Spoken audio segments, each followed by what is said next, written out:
Desde o primeiro regimento do Santo Ofício Português, de 1552, fica clara a preocupação da instituição com a organização dos seus documentos. Esse cuidado com a ordem dos livros e papéis, assim como a eventual necessidade de se reorganizarem os registros e originais dos negócios feitos e papéis que houver na Câmara do Secreto, era a primeira função descrita no título do ofício do promotor da Inquisição. Era o papel do promotor inicial. O secreto, ou o arquivo, ou o cartório, enfim, são mais ou menos sinônimos, em si vêm descritos mais adiante no título dos notários do Santo Ofício. Ali deveriam, e aí eu cito, estar todos os livros e registros e papéis pertencentes ao Santo Ofício, a qual Câmara terá portas fortes e firmes, e na porta haverá 3 fechaduras com chaves diversas. O título dos notários do regimento de 1552 segue com a descrição das tipologias documentais que deveriam estar presentes no dito arquivo. Enfim, mais adiante, se der tempo, eu falo um pouquinho disso. Enfim, esse conhecido cuidado com a documentação, ligado também a uma imagem de eficácia da perseguição de hereges, passou a ideia de uma grande eficiência burocrática do Santo Ofício. A partir da história custodial do arquivo do Tribunal da Inquisição de Goa, observaremos até que ponto essa imagem pode ser um tanto precipitada, observando também as diferentes razões pelas quais foi possível pensar em diferentes momentos, em diferentes razões de se destruir essa documentação pelo próprio tribunal. Fundado em 1560, o Tribunal do Oriente passou por uma abolição provisória em 1774 e uma definitiva em 1813. Mas esses não foram os únicos momentos a impactar sobre o conteúdo do seu recheio. Podemos identificar 2 outros fatores importantes para essa história custodial, anteriores ainda à primeira abolição, e ainda um coetâneo à segunda. E são eles, vou elencá-los aqui, ao todo, enfim, primeiro, a própria incúria dos ministros e oficiais inquisitoriais. O segundo, o perigo da invasão maratha aos territórios portugueses no que é hoje em dia Goa, em 1739. E, finalmente, a provável destruição da maior parte da documentação em 1813 e 1814.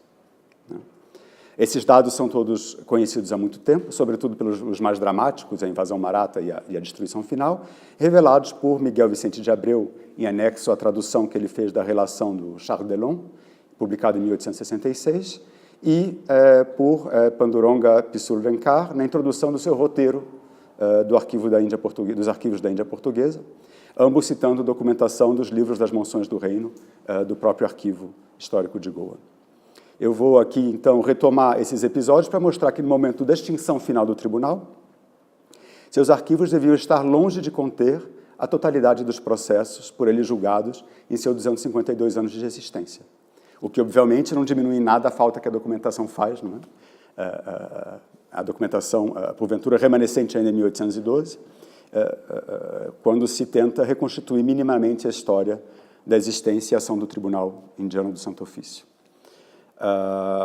Então, essa apresentação está dividida em 3 partes. Uma primeira parte sobre o século XVII e a atuação do João Delgado Figueira. Depois, o período da invasão maratha e, finalmente, a questão da destruição, provável destruição da documentação em 1813. Então, os primeiros inimigos da ordem da documentação foram o clima goês e a incúria dos ministros. Sabemos disso por meio do conhecido repertório geral de 3.800 processos, que muitos de vocês conhecem, redigido pelo então deputado e promotor João Delgado Figueira. O repertório é conhecido por trazer uma inestimável e única lista dos réus da Inquisição de Goa, julgados entre a criação do tribunal em 1560 e o ano de 1623. E é elemento previsto nos regimentos inquisitoriais, ou seja, um repertório, né? Segundo o regimento de 1613, que estava em vigor na época da manufatura do repertório, e aí eu cito, na Casa do Secreto haverá estantes postas em boa ordem e nelas estarão todos os feitos findos e os que se processarem, por sua ordem, dos quais haverá um repertório para se saber de quem são e em que tempo se trataram, e o caso que é, de maneira que facilmente se possa achar quando cumprir.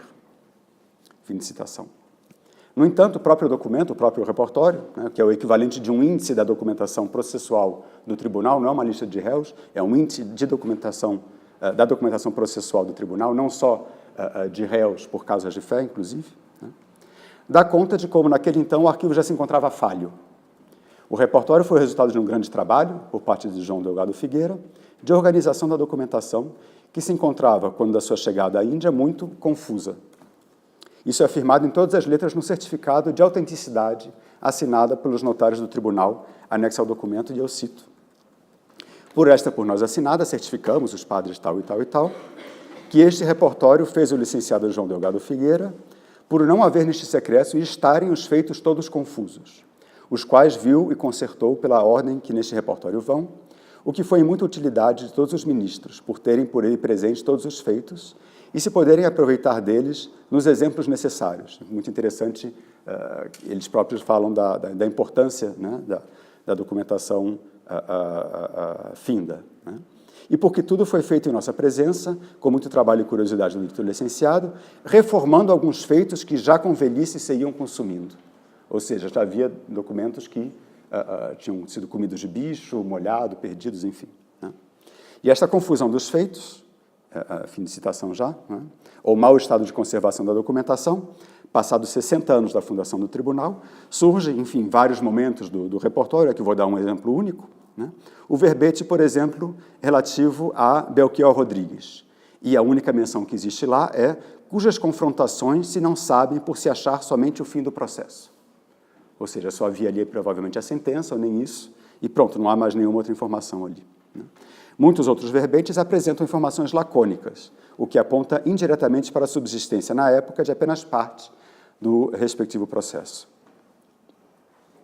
Note-se ainda, né, e isso é importante no caso do projeto de qual estamos aqui reunidos hoje, que ao ser criada, a Inquisição parece ter incorporado os processos, ou alguns processos, julgados pelo Tribunal Episcopal antes de 1560.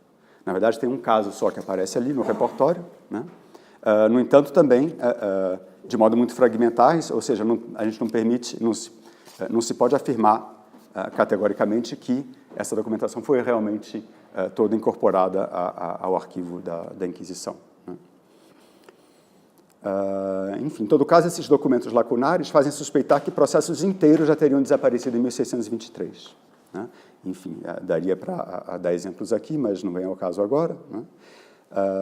Em todo caso, né, parece claro que apenas 60 anos depois da fundação do tribunal, processos, e imagina-se também que outros tipos documentais, tenham se deteriorado ou mesmo se perdido, né? Delgado Figueira, depois de enviado seu repertório ao Inquisidor-Geral, continuou seu trabalho de organização do secreto, ocupando-se de organizar as denúncias recebidas pelo tribunal, tanto dos ordinários quanto dos comissários, pois, como os processos, eu cito outro documento, estavam sem ordem e confusas, sem que delas se possa tirar fruto algum por sua grande multidão.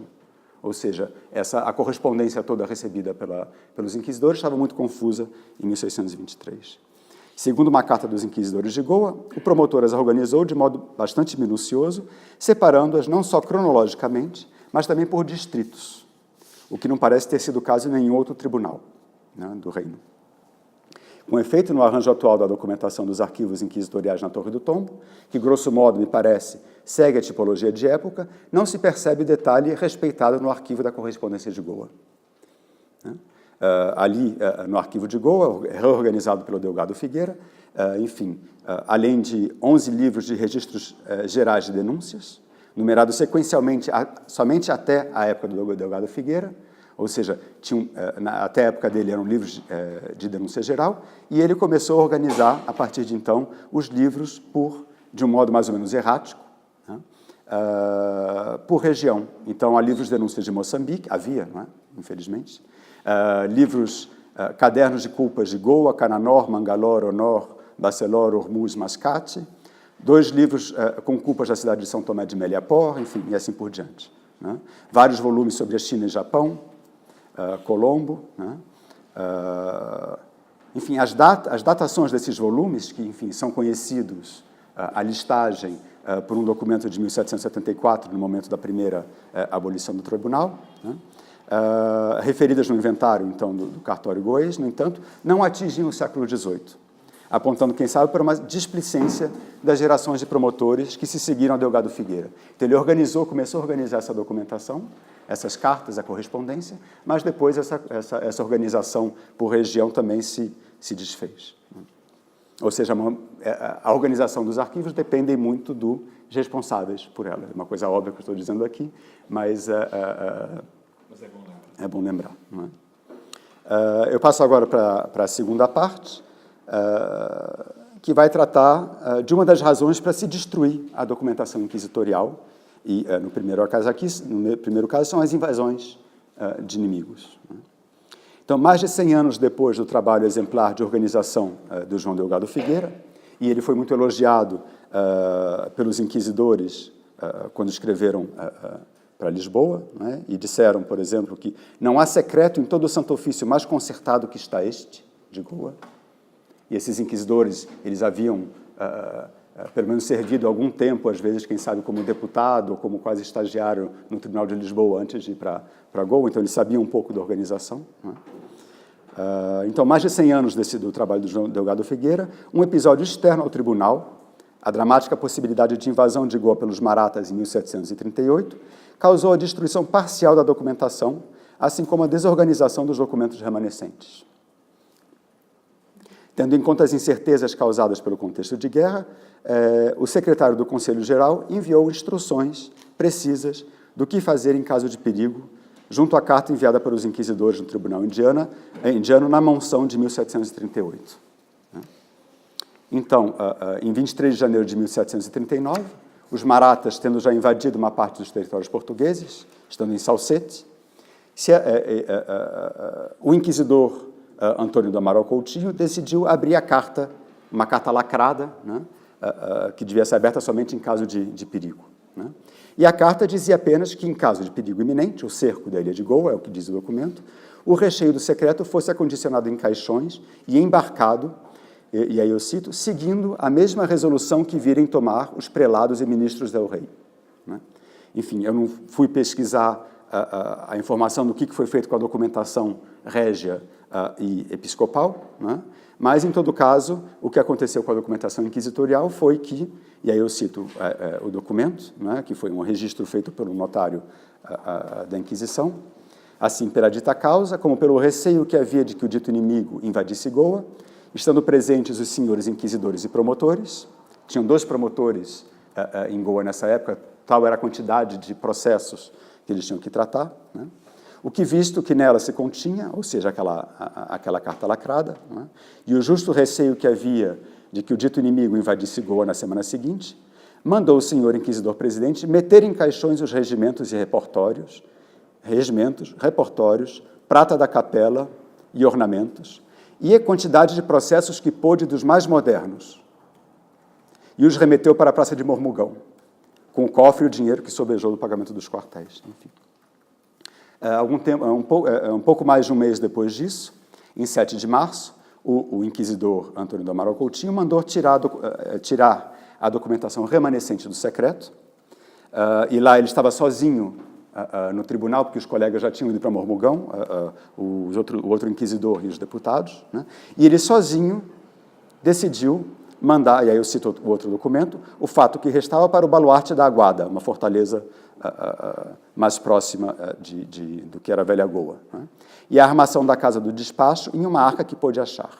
E aqui é o dado importante. E o mais fato e processos, feitos em maços, por não haver caixões nem embarcações para os conduzir, os mandou lançar nos corredores dos cárceres com palha posta ao pé, para mandar por fogo, visto não sentir outro remédio. Foi uma decisão do inquisidor que não era prevista na carta mandada pelo Conselho Geral, né? Não se tem documento que afirme que isso realmente aconteceu, mas parece que, enfim, que foi, enfim, existe dentro da própria memória do tribunal a memória disso e, pelo inventário de 1774, mostra que realmente isso aconteceu, né?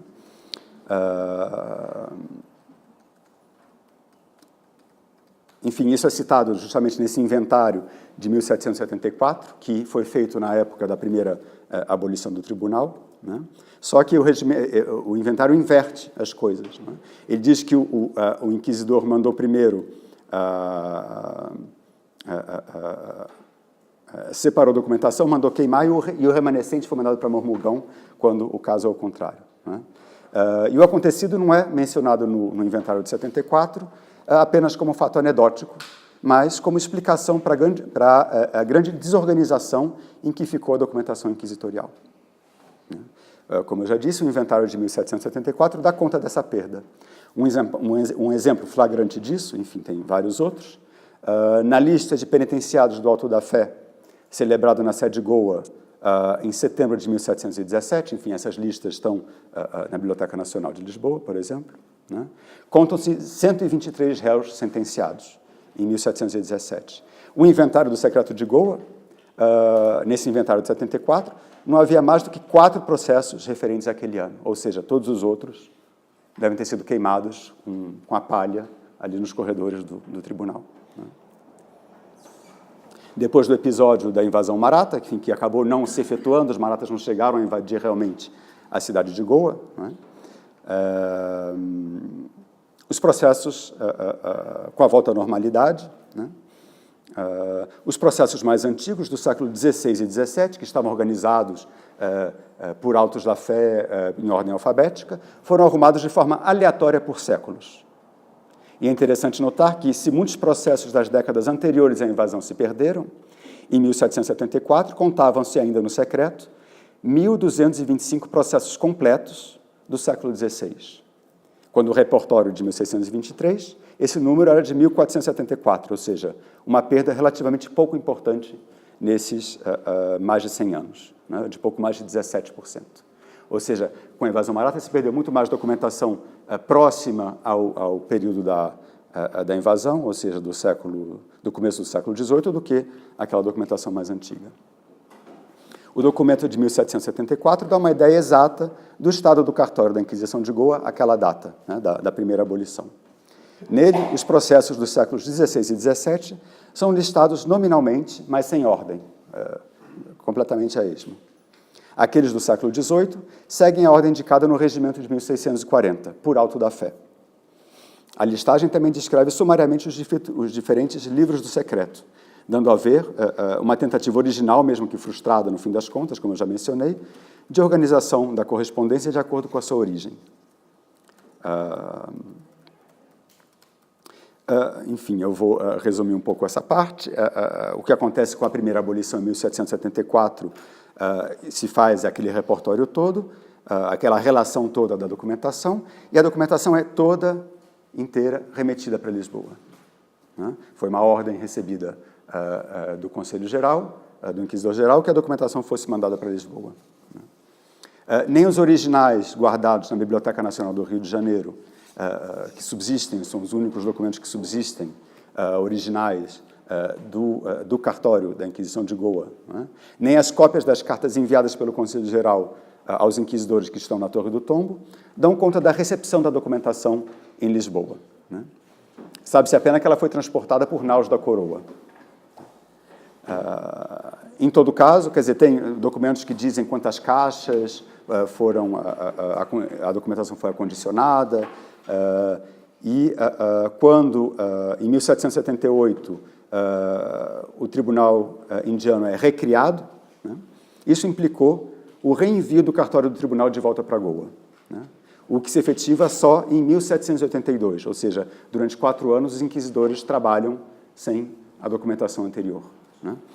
E pelo que a documentação diz do número de caixas que foi mandado de volta para Goa, parece que realmente tudo que foi mandado para Lisboa é capaz de ter ficado mais ou menos encaixotado e foi mandado de volta para Goa 8 anos depois.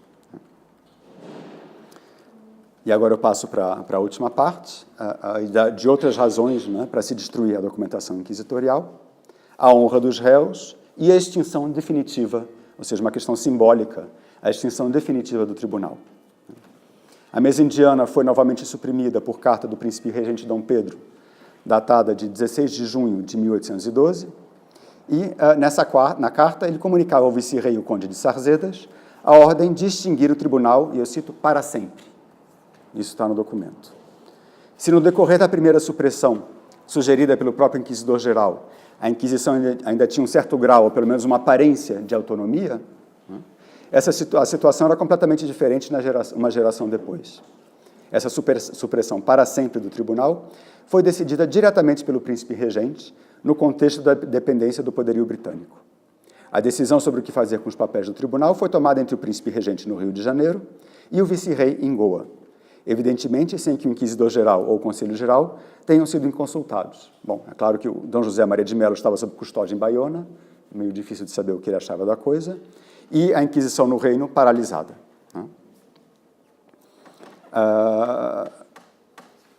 Ou seja, a decisão do que fazer com a documentação era uma coisa que não passou pelas instituições do próprio tribunal, mas por elementos externos, ou seja, o vice-rei e o príncipe regente. E o próprio vice-rei, ao escrever para a corte no Rio sobre a documentação, ele tece o estorvo que a documentação causava por seu volume. E eu cito, uma coisa imensa, os papéis que compunham o arquivo daquele tribunal. Ou seja, apesar das perdas todas, ainda era considerada uma coisa imensa.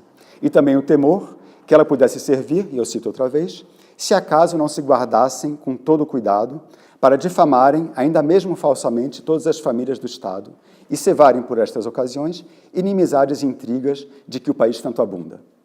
Fecha a citação. Na espera por instruções do Rio de Janeiro, a documentação permaneceu numa casa do Arsenal Real. Sarzedas ainda explica que a decisão de assim proceder, ou seja, de guardar, de manter essa documentação ali, se devia ao fato de não ter se nomeado nenhum responsável pelos arquivos e objetos do tribunal, como foi o caso em 1774, quando encarregou-se o comissário, recém-nomeado, o comissário que substituiria os inquisidores, da guarda da documentação.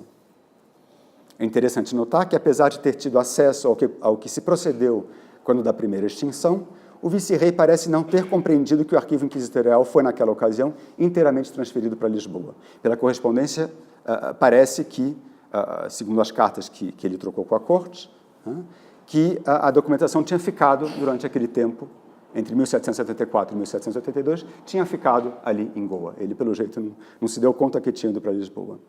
Eu cito o documento. Em 1774, a Carta dos Sarzedas, dizem que estes papéis, e até a armação das mesmas mesas, mesmas casas, mesas, cadeiras, etc., ficou tudo como dantes nas mesmas casas do Santo Ofício. Entregue os papéis a um comissário-geral. Fim de citação. É por isso que, para além da questão da segurança dos papéis, o vice-rei decidira retirar a documentação do Palácio Inquisitorial por uma questão simbólica, interpretando ser essa a intenção do príncipe regente, ou seja, tirar a população local, e eu cito, até o mais pequeno gênero de desconfiança, de que o tribunal pudesse ressuscitar, como tinha acontecido já uma vez, em 1778. O que, segundo ele, poderia acontecer caso o tribunal continuasse montado, ele achou que tinha sido isso que tinha acontecido anteriormente. Finalmente, em carta de 27 de setembro de 1813, o vice-rei recebia as seguintes ordens da corte, e eu cito, quanto à grande massa de papéis existentes no arquivo da Inquisição, não parecendo prudente queimá-los sem alguma espécie de revisão, nem cometer indistintamente a pessoa que não estivesse no segredo de tais papéis, julgou Sua Alteza Real, ou seja, o príncipe regente, a propósito, mandar encarregar deste exame promotor, em quem se conhece os talentos e probidade necessária para esta diligência. Enfim, depois dá para discutir até que ponto o talento dele serviu de alguma coisa. E logo que ele haja concluído feito a necessária separação daqueles que parecem dignos de conservar-se, fará Vossa Excelência queimar todos os demais, remetendo os que ficarem, debaixo da conveniente segurança, a esta Secretaria de Estado no Rio de Janeiro. Em sua resposta, datada de 13 de agosto de 1814, Sarzedas informa, e eu cito, que o promotor, Frei Tomás de Noronha, acha-se no exame dos papéis que Sua Alteza lhe incumbiu e acabado ele, se praticará o mais que o mesmo Augusto Senhor determina como participaria a Vossa Excelência. As cartas seguintes, transcritas por Vicente de Abreu, eu estou me valendo aqui das transcrições feitas por Vicente de Abreu na edição da relação do Charles Delon, dão conta do destino do antigo promotor, mas não do resultado do seu trabalho de seleção. Não há, assim, prova cabal de que a documentação tenha sido queimada. Não tem um documento de Goa dizendo no dia tal e tal queimou-se a documentação, enfim, não tem isso. mas seu desaparecimento praticamente total indica que o conteúdo do secreto tenha efetivamente sido destruído. Enfim, eu poderia aqui falar um pouco da documentação que está hoje em dia na Biblioteca Nacional do Rio de Janeiro, não sei se dá tempo, enfim. Enfim, essa carta do Conde de Sarzedas, falando do papel do promotor da Inquisição, parece que o promotor ele teria tido um grande cuidado em selecionar a documentação que seria mandada para a corte. Mas isso não foi realmente o caso, porque a documentação que está no Rio, que foi catalogada enfim, pelos funcionários da Biblioteca Nacional do Rio de Janeiro, praticamente como documentos avulsos, como, enfim, quase que carta a carta, na verdade, formavam já, quando chegaram lá, quando foram mandados de Goa, códices. São 9 códices que são lá.